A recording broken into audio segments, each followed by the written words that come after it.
amigos, seguimos con mucho más aquí en Desde USA, ya con este nuevo episodio que vamos a tener esta semana, nada más y nada menos que con el analista Antonio de la Cruz. Para los quienes no lo siguen, lo quieren seguir, @andelacruzpiso, ¿no? En Instagram y en Twitter, creo que es la misma cuenta, ¿cierto, Antonio? Es correcto, sí. Bueno, y nos están viendo a través del canal YouTube Damaso Jiménez TV.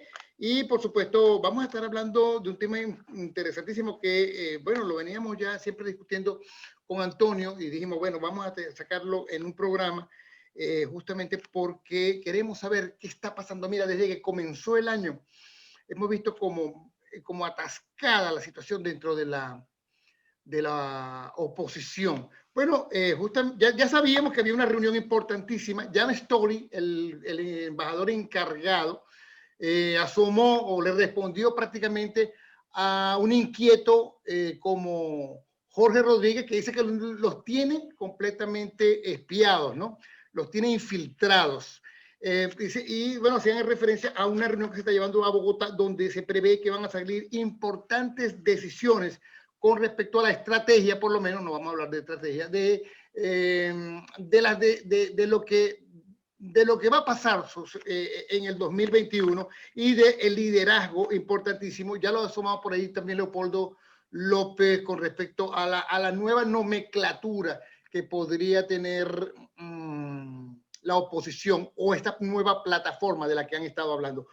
Conversemos un poco entonces con Antonio de la Cruz, que siempre está al detalle de todas estas informaciones. Antonio.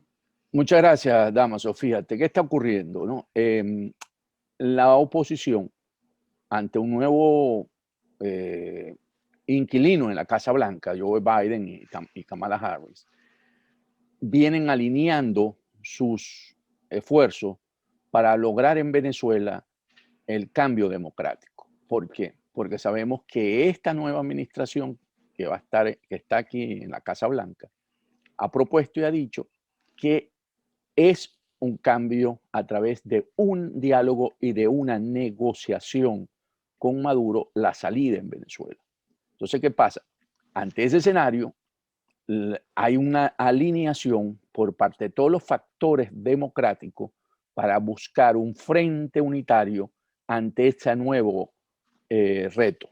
En ese sentido, estuvo planteado sostener esa reunión aquí en Washington y se habló hace más o menos un par de semanas que esa reunión iba a suceder aquí en Washington. Sin embargo, por razones de la pandemia y de que la administración de Joe Biden no ha venido todavía haciendo mucha actividad en esta ciudad, sino básicamente están buscando la confirmación de todos los secretarios y los cargos secundarios, decidieron a través, como señalaste, de Jimmy Story, embajador de Estados Unidos para Venezuela, hacerlo en la ciudad de Bogotá.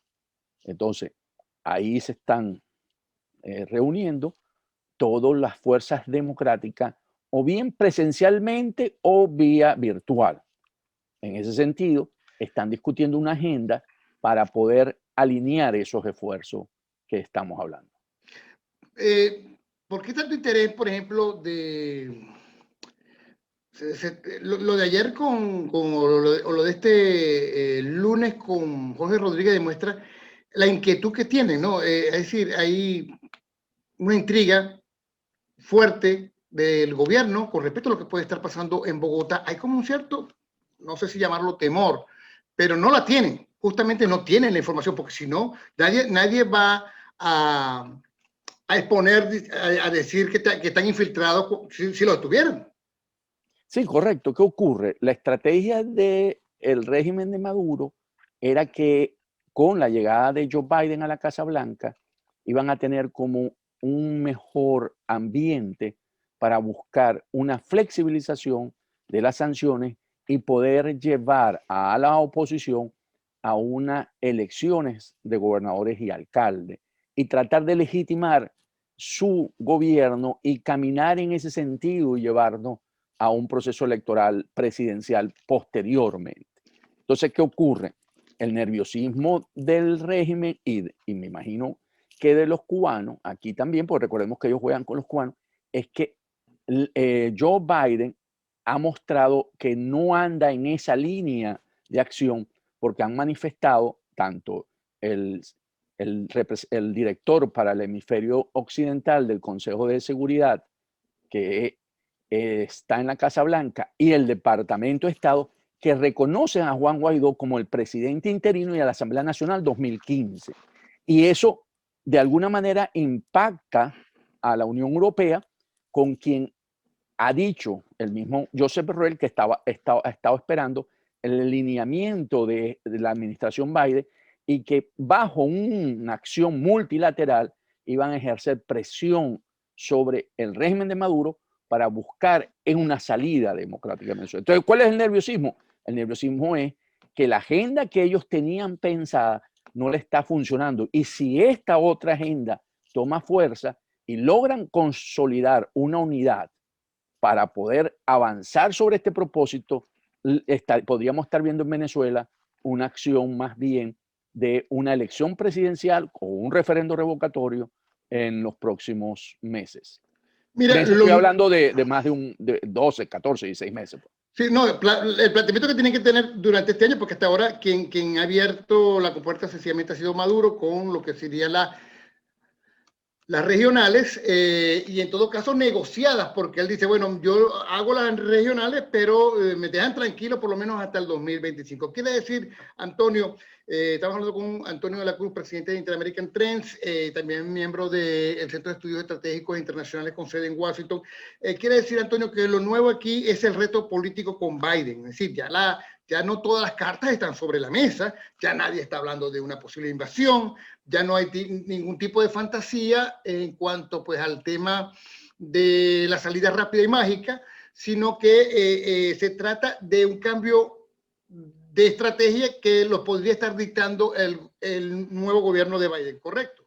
Eso es correcto, y ponle ahí también, Damaso, que ayer la Unión Europea sancionó a los 19 funcionarios del régimen de Maduro que estuvieron involucrados en las elecciones del 6 de diciembre, de las parlamentarias que fueron desconocidas por la Unión Europea. ¿Y qué quiere decir eso? Que le mandan un mensaje al régimen de Maduro donde le dicen, nosotros vamos a tener una posición un poco más alineada con la nueva administración, donde las sanciones van a hacer efecto. Entonces, eso los tiene que tener a ellos un poco desubicados y nerviosos, porque recordemos también que la ministra de Relaciones Exteriores, la canciller española de España, va a Colombia, llega a Colombia el viernes en una visita oficial y se regresa el domingo y va a visitar la frontera con Cúcuta entre Venezuela y Colombia. Entonces, todas esas acciones le indican a Maduro pasos de gigante, de animal grande, que se están moviendo hacia una dirección donde ellos no estaban apostando para sostenerse en el poder. ¿Qué significa para este régimen esa movilización de la embajadora? De la canciller. De la canciller. ¿Qué significa? Significa que para la Unión Europea, el país que tiene la voz cantante en términos de Hispanoamérica es España. Entonces, si la canciller está yendo a Colombia, tiene entrevista con el presidente Duque, tiene entrevista con la canciller colombiana, posiblemente, yo creo, esto es especulación, tenga entrevista con el embajador de Estados Unidos de Venezuela en Colombia. Entonces, le va a tener una visión mucho más palpable, directa, y recordemos que Duque ha venido sosteniendo algunas denuncias de lo que el régimen de Maduro sostiene las fuerzas terroristas como el ELN en Venezuela, y presentarle toda esa información de primera mano es distinto que es recibirlo a través de los mensajes de la Embajada de España ante Colombia vía electrónica. Entonces, aquí realmente, aunque Sánchez, el presidente del gobierno español, ha venido más jugando un poco presionado por Podemos, por Pablo Iglesias, en una línea más neutral, podría empezar a tener una posición distinta. Y de así Rodrigo le ha llamado la atención, ¿no? A Pedro Sánchez. Es correcto. A mí más le dice, bueno, te has jalado la oreja. Es correcto. el régimen de Maduro ha sido altanero en el momento en que Sánchez, el gobierno de Sánchez, ha querido tener una posición un poco más flexible ante una negociación, obligándolo al régimen, porque recordemos que ellos operan a través de Zapatero, y Zapatero tiene de alguna manera vasos comunicantes con Sánchez. Mira, y también ha sido altanero la FARC, ¿no? Fíjate que Santrich prácticamente amenazó a Duque, ¿no? Allí puede haber una situación que podría estar buscando el régimen si se ve perdido, es decir, una confrontación con Colombia. Si ese escenario se diese y pudiéramos ver que siempre los actos de guerra en un momento en que los gobiernos son una salida para conseguir apoyo popular, porque es la manera como lo dije, el caso clásico típico fueron las Malvinas, donde los generales argentinos, la dictadura, salió de la peor parte porque al perder la guerra la gente se lo cobró y fue cuando hubo la derrota de la dictadura argentina. Podríamos estar viendo que a lo mejor Venezuela pueda estar pensando en eso. Sin embargo, Damaso, en eso que salió esta semana también, Padrino López, Jorge Rodríguez y el mismo Maduro atacando tan fuerte a Duque, es más por una posición en la que Cuba se siente amenazado, porque recordemos cuáles fueron los eventos. Cuba, supuestamente, bueno, supuestamente no, el embajador cubano en Colombia le entregan una información a la Cancillería colombiana o busca diciéndole que iba a haber un atentado terrorista en la capital por parte del ELN, que tiene su máximo dirigente en La Habana, que fueron informados por esos dirigentes. Y Cuba entrega esa información, no es recibido y es publicada por los medios inmediatamente al día siguiente y genera un malestar, porque de alguna manera los colombianos no toman esa información como una consecuencia de poder decir que Cuba no patrocina el terrorismo, porque recordemos que esa fue la última acción del gobierno de Donald Trump, meter a Cuba en una lista patrocinadora del terrorismo. Entonces querían lavarse la cara con esto. Colombia le responde, le dice, mándame los líderes que tú tienes allá del Ejército de Liberación del ELN para ser juzgados aquí. Cuba dice que no, que ellos van a tener el protocolo internacional que van a proteger. Entonces actúan a través de Venezuela para que pongan a Duque como un hombre que es más bien el que quiere la violencia y provocar un conflicto en la frontera con Venezuela. Entonces, para poder descargar. Entonces, aquí hay elementos que se están jugando tanto a nivel geopolítico como del grupo de Puebla buscando cómo desestabilizar Colombia. Ahora, fíjate bien, a la oposición no es difícil desestabilizarla, ¿no? Ha sido cuesta arriba tratar de buscar un orden. Dentro de la oposición no hay muchos acuerdos. Guaidó, le dice el liderazgo está muy golpeado, tenemos que reconocerlo, ¿no? Ha sido muy golpeado porque, bueno, no se puede negar que ha sido un fracaso contundente, sobre todo el último año, ¿no? A ver, Estados Unidos sigue apostando por Guaidó. ¿Cómo crees tú que se pueda ensamblar toda esta disparidad de fuerzas en este momento, toda vez que, por ejemplo, por allí Leopoldo, casi como canciller de un gobierno en el exilio o como el principal líder de un gobierno en el exilio y, por ejemplo, las figuras ya arcaicas de los partidos y bueno, y la confrontación que hay, por ejemplo, Capriles, lo hemos estado hablando, Capriles, María Corina, Ledesma, que siempre pues han tratado de apuntar más bien hacia unas primarias, hacia la búsqueda de un nuevo liderazgo. A ver, ¿cómo queda allí? Porque parece que para Biden, al igual que lo fue para Trump, se trata de Guaidó o nada. Fíjate, ¿qué ocurre? La figura de Juan Guaidó como presidente interino es lo que sostiene poder tener un poder frente a un usurpador. Si tú lo ves desde el punto de vista de político, Guaidó representa el poder del interinato, un poder ejecutivo. Y Maduro representa el poder del usurpador, un poder ejecutivo usurpador. Entonces hablamos de tú a tú. Por eso en las declaraciones del director del hemisferio occidental del Consejo de Seguridad dice, queremos una negociación de iguales, no una negociación entre un poder ejecutivo y una oposición. Y para eso necesita ser Juan Guaidó el representante, la voz, lo que ellos reconocen. Y no solamente eso, Damaso, sino que hay legislación en el Congreso, y te invito a buscarlo y a nuestro oyente, que se llama la Ley Verdad, que fue aprobada en el 2019, bipartidista, la liderizó Meléndez, que hoy es el presidente de la Comisión de Relaciones Exteriores del Senado, donde ellos reconocen como ley, ¿ok?, a Juan Guaidó presidente y a la Asamblea Nacional 2015 en ese momento. Entonces, al tener no solamente la parte política, sino la parte legislativa también, tiene mucha fuerza para una gestión de poder, de ejercer presión hacia el régimen de Maduro. Entonces, ¿qué ocurre? Los factores democráticos, al no ver alcanzado la salida de Maduro en el 2020, ¿verdad?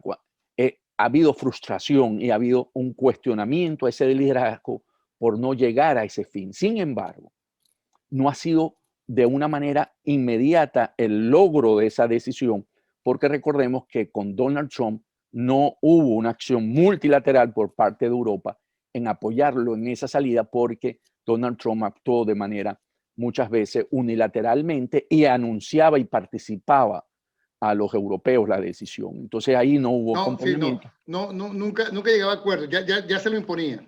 Entonces allí no hubo esa presión de todos los frentes hacia el régimen de Maduro. Lo que está haciendo la administración Biden, y en eso habría que ver si logramos el resultado final, es ir construyendo todo ese camino para llegar como una sola fuerza y lograr lo que se propone a través de una negociación. Y aquí, por eso es que reconocen a Guaidó como presidente, porque es la pieza que ellos necesitan para seguir acompañando. Si nosotros, y aquí hay un elemento, un dato interesante para nuestra audiencia, implosionamos a Guaidó y decimos, bueno, sacamos a Guaidó, Estados Unidos se divorcia de la causa venezolana. Eso sí lo tengo dicho por gente aquí en Washington.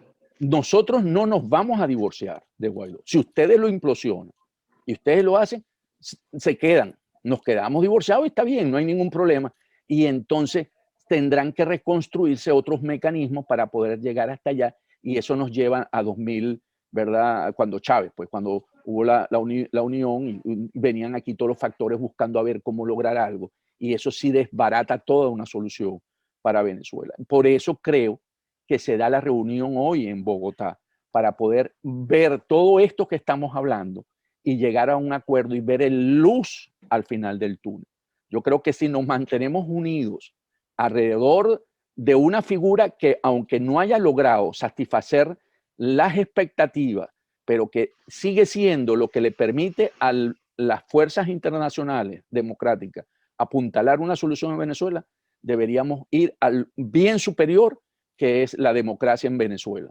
De otra manera, el futuro para Venezuela es mucho más oscuro sin esta solución. Ahora, tú, dentro de los tanques de pensamiento, los think tanks y lo que se viene discutiendo en Washington, ¿tú crees que haya la posibilidad de una salida este mismo 2021 o, como ya algunos lo han estado planteando por allí, se trata de trabajar en un largo camino? Bueno, no tan largo, porque estaríamos tomando en cuenta que para el próximo año se llevaría a cabo o habría la posibilidad de llevarse a cabo un revocatorio, ¿no? Entonces tendríamos que estar hablando de cambios en la institucionalidad, o decir, a replantearse cierta reinstitucionalidad en el CNE, por ejemplo, en el Tribunal Supremo de Justicia. Eso sería posible, además, con un gobierno como un régimen como este. Como es una negociación, ¿verdad? Y aquí es importante, cuando hay una negociación, ambas partes tienen que buscar cómo llegar a ese acuerdo, ¿verdad? Y algo hay que ceder y entre ambas partes construir un camino. Y en ese sentido, lo que pareciese, como lo sugeriste tú, Damaso, es que como es presidencial la solución, porque reconocen Estados Unidos a Juan Guaidó y no lo van a dejar de desconocer si nosotros no hacemos lo que dijimos, la implosión.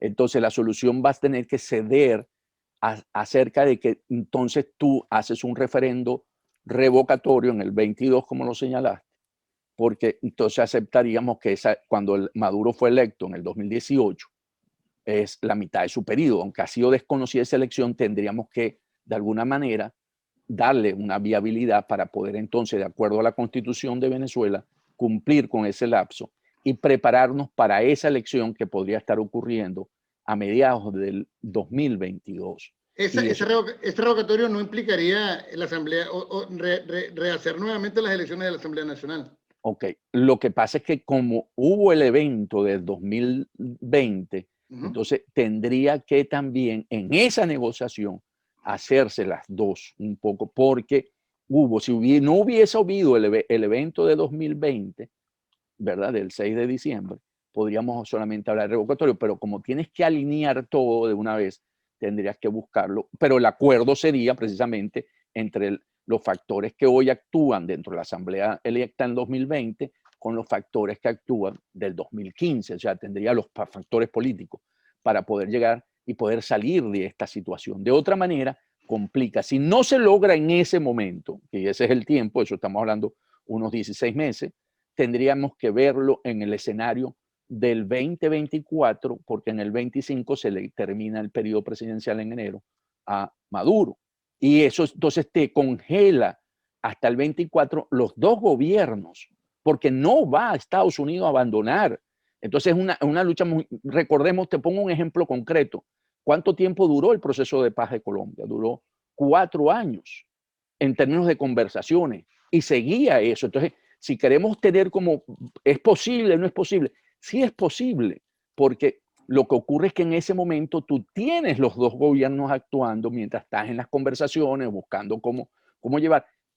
Y también las sanciones no se retiran porque van a seguir, igual que la FARC seguía actuando a pesar de estar metida en el proceso de paz. Pero no se retira, pero tú sabes que el hambre apremia, y la situación, por ejemplo, con cada vez el éxodo es mayor, ¿no? En Venezuela prácticamente no se consigue nada. En estos días hubo nuevamente un apagón enorme, ¿no? En Maracaibo, por ejemplo. A ver, y la gente no puede seguir viviendo de esa manera. Prácticamente la inflación hace que cualquier profesional esté ganando un sueldo de hambre en el país. Entonces, a ver, mientras que se espera todo este tiempo para formar, y me estabas hablando de 4 años, el proceso de paz en Colombia, pero las necesidades y las situaciones eran distintas para el pueblo, ¿no? En este caso. Yo cuando te asomo ese escenario es para que veas cuáles son las posibilidades de los tiempos si no se logra el referendo revocatorio, se va uno más largo. Y por lo tanto, si vemos que ese es más largo, no da todos los beneficios que esperamos en términos de calidad de vida para los venezolanos, entonces deberíamos apostar mucho más a uno más corto, que es el referendo revocatorio, que es lo más fácil, porque si Maduro gana ese referendo revocatorio, tendría legitimidad política y podría liberar todas las sanciones y los capitales para poder reactivar la economía. Ese sería como el más corto plazo y el mejor en las crisis venezolanas. Te planteé, si ese no se lograse, el otro que queda es el 24. Y en ese sentido, cuando te digo no se retiran las sanciones, porque sigue la misma, te acabo de mencionar la ley Verdad, que dice que se mantiene vigente hasta el 2025. O sea, que hay un marco jurídico que le permite a la administración, y ahí se habla de mantener las sanciones, por supuesto, la licencia para las ayudas humanitarias se podrían otorgar y todo eso que existe, pero tienes un marco legislativo, una ley que te permite actuar de acuerdo a la Constitución norteamericana. Mira, nos preocupa enormemente que el oficialismo siempre ha demostrado que conoce muy bien en detalle pues, las necesidades de la gente y de los militantes de los partidos, ¿no? Fíjate cómo en este momento siento como un alboroto en las provincias, en las regiones, con respecto a las regionales, de las cuales el único que está ocupando las regionales es Maduro. Y yo veo que, por ejemplo, en el Zulia ya hay un alboroto de candidaturas, ¿no? ¿Cómo puede hacer los liderazgos de la oposición para digamos, hacer una normativa de unidad que se pueda cumplir allí, ¿no? Porque, bueno, tienen que recoger un poco la situación de entes que inclusive que se pueden lanzar con partidos con pseudo partidos formados por el mismo chavismo, ¿no? Para participar y aguar las pretensiones de las que tú me estás hablando. Fíjate, ese escenario, que es cierto y es aupado por Capriles, tiene como apoyo la Unión Europea, porque sería el veedor de esas elecciones, el validador de esas elecciones, el que le daría el sello ISO 9000 a esas elecciones. Si Europa acompaña a Estados Unidos en lo que estamos hablando, podríamos estar bien reproduciendo el escenario del 6 de diciembre, donde Europa no reconoce esas elecciones y entonces los que vayan a ese proceso electoral no van a ser reconocidos ni por Estados Unidos ni por Europa. Entonces podrían seguir sucediendo sanciones. Por eso que la señal de las sanciones de ayer de Europa son muy importantes, porque manda unas señales que si no actuamos acompasados con la comunidad internacional, dígase hoy Europa, Unión Europea y Estados Unidos, no tiene ningún efecto y lo que profundizamos en la crisis venezolana, porque está cada vez mucho más actuando sobre una salida presidencial que sobre una salida parcial. Y ahí esos factores políticos venezolanos, aupados por el chavismo, van a ser igual que los alacranes que hoy están en la Asamblea Nacional de Maduro. Mira, el otro punto tiene que ver con la manera como Maduro está luchando para lograr por lo menos un ambiente económico favorable, ¿no? No solamente hacia el régimen, sino hacerle creer, dar, digamos, sería como algo ficticio, pero al mismo tiempo la gente creería que está funcionando un poco, que, bueno, a propósito de que se están vendiendo las mismas empresas que tiene el Estado, ¿no? Se está privatizando, inclusive algunos señalan que ya de alguna u otra manera se está descuartizando PDVSA, ¿no? De alguna u otra forma, ¿no? Con diferentes empresas. Y bueno, posiblemente Maduro esté dando una sensación en los próximos meses de que, bueno, de que hay un logro económico, aunque la inflación va a seguir, pero que por lo menos se genere dinero o la gente pueda ver que existe liquidez en la calle, que pueda hacerse compras y que de repente haya una sensación de una nueva economía que está prosperando allí, ¿no? ¿Tú crees que ese sea uno de los puntos que está tratando de lograr Maduro para callar un poco todo este ambiente o estos vientos de cambio en Venezuela? Eso serían unos pachitos calientes en este momento para motivar a la clase dirigencial empresarial venezolana, Fede Cámara, a hacer lobby aquí en Estados Unidos para flexibilizar las sanciones, porque sabemos que la solución para Venezuela es de lo que se conoce de bolsillo profundo en dinero, porque una solución hoy para Venezuela son no mínimo de 100.000 millones de dólares. Y eso no lo puede dar ni China ni Rusia, por ejemplo. Ajá. O sea, Rusia no tiene dinero. Es un monto sumamente grande que no tiene, tienen nada más los organismos multilaterales como el Fondo Monetario Internacional, ¿verdad? Entonces el Banco Mundial, el Banco Interamericano de Desarrollo no llega a ese monto. ¿Tú crees que lo logren con esta asamblea, ellos? Por lo No, menos esos por eso préstamos. estoy diciendo, no llegan a esa solución. Entonces, son soluciones de parchitos calientes, de motivar a una clase que ha venido sufriendo los 20 años y que ahora le dicen aquí hay, como decíamos en Maracaibo, unas migajas que ustedes pueden tomar, ¿verdad? Y que pueden ahí enriquecerse y como hay esa sensación de que no lo logramos sacar en el 20 con esa narrativa, pensar vamos a unirnos a ellos para poder ver si podemos prosperar. Sin embargo, el de a pie va a seguir igual, Damaso, sea o no, con sanciones o sin sanciones, porque como lo dijiste tú, en Venezuela es una crisis de hiperinflación que no se resuelve tan fácil porque es un modelo económico que tiene el régimen de emitir billetes sin respaldo y eso va a seguir para poder sostenerse. Y dos, es la gran corrupción. Mientras tú no resuelvas esas causas, el de a pie no va a tener, porque lo que quiere Maduro es básicamente seguir repartiendo bolsas CLAP para poder seguir sosteniéndose en el poder. Por eso necesita la flexibilización de las sanciones para poder tener dinero fresco por las exportaciones petroleras y poder seguir alimentando el control social sobre el venezolano. Bueno, la oposición lo logró, ha generado una expectativa con esta reunión de Colombia. ¿Qué podemos esperar ya para finalizar, Antonio?